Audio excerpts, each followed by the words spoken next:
oh, we're hitting all new records this year. That's true.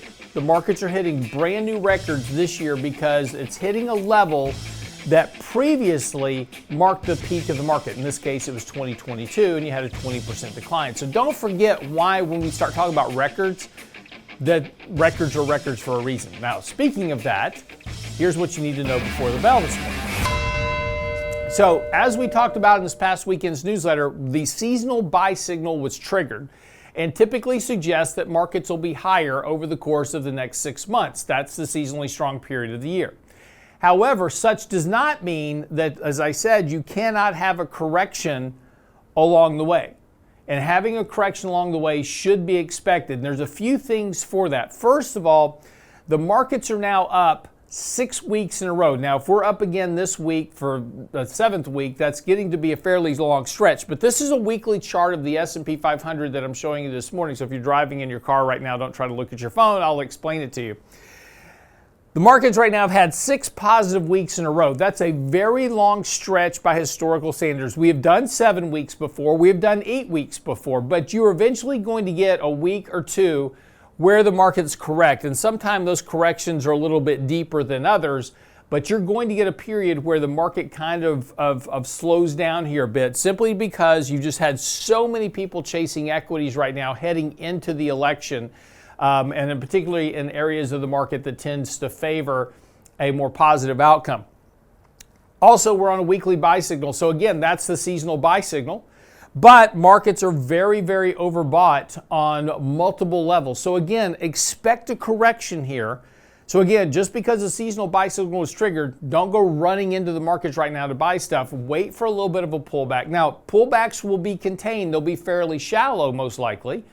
But again, the markets can have a correction between now and the end of the year that'll give you a better entry point. Markets can't just keep advancing at the same pace. It's just getting very, very extreme on multiple bases. The one thing that we continue to also notice is that you have a negative divergence in relative strength as well as momentum.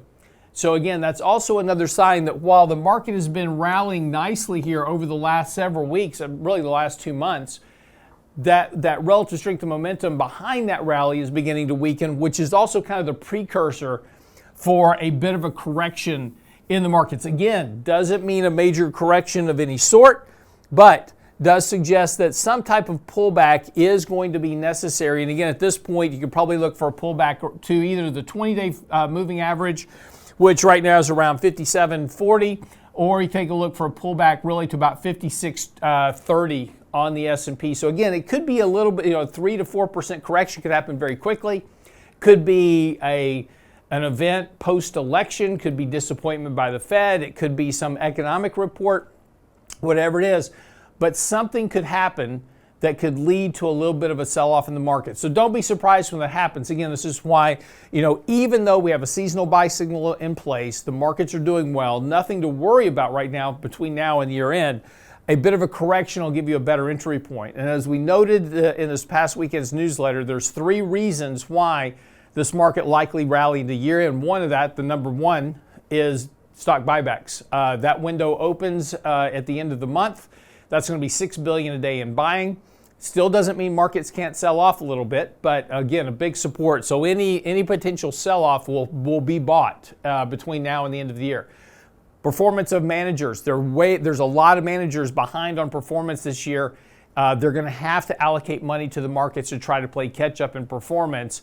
And then also sentiment is still extremely bullish here, but not super extreme. So there's still room here for retail investors that need to chase market or want to chase markets into year end to do that. So there's plenty of reasons why markets can advance. But again, just be aware that a correction somewhere is going to occur, and we'll see when that happens. But again, 6 weeks of advances, that's a very long stretch. Could be 7, but typically you're going to get a bit of a pullback. Okay, that's what you need to know before the bell this morning.